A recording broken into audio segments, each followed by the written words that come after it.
Gimana ceritanya satu channel TV doang bisa ngubah dunia musik selamanya? Nah, kali ini kita bakal bedah tuntas kisah luar biasa di balik layar, gimana MTV lahir, jadi suara satu generasi, dan apa yang akhirnya bikin channel ini hilang dari peredaran. Dan kutipan ini bener banget. MTV itu jauh lebih dari sekedar kumpulan video musik.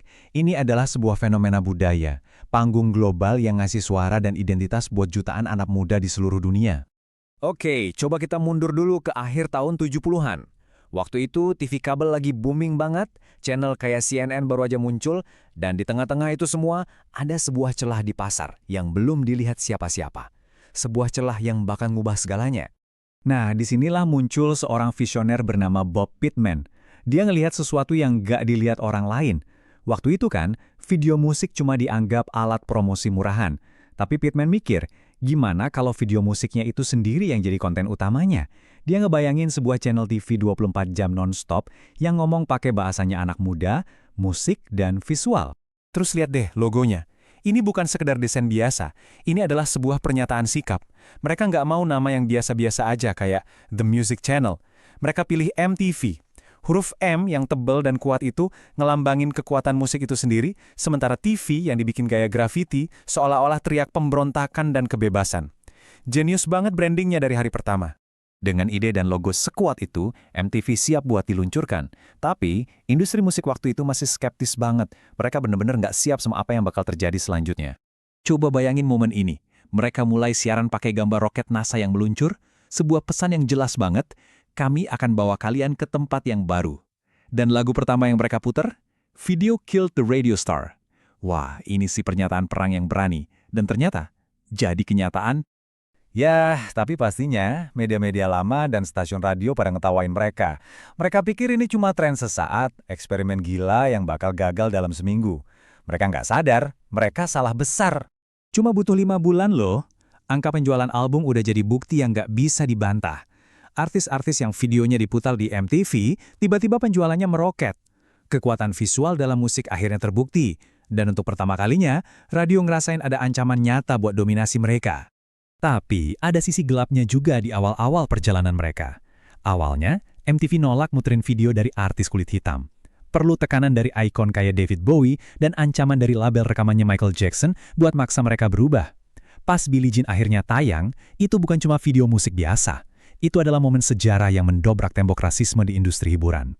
Nah, setelah ngelewatin rintangan di awal, MTV bukan cuma bertahan, tapi meledak. Ini adalah eranya di mana MTV bukan lagi sekedar channel TV, tapi jadi penentu segalanya di dunia budaya pop.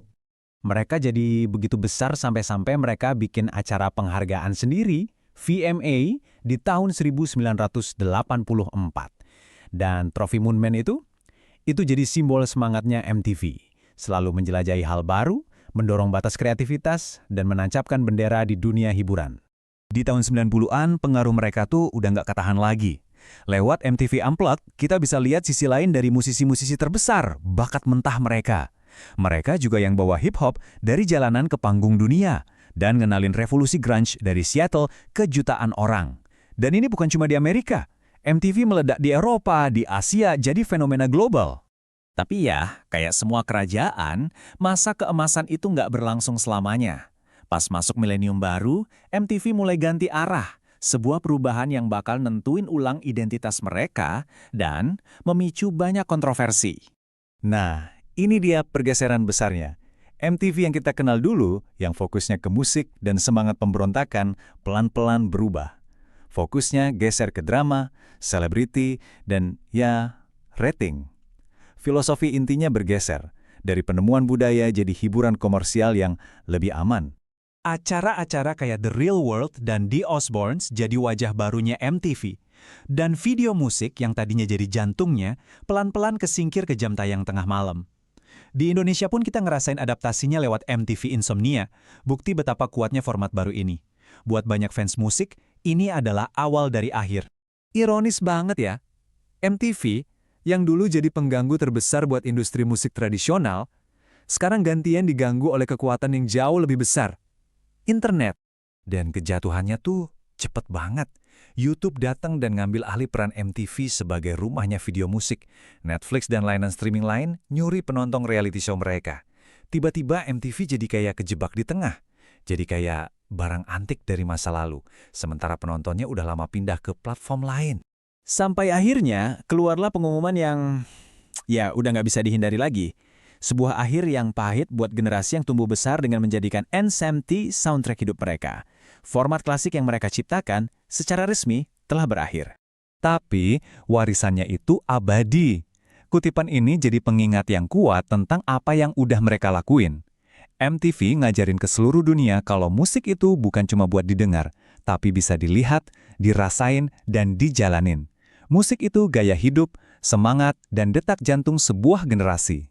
Dan ini ninggalin kita sama satu pertanyaan besar.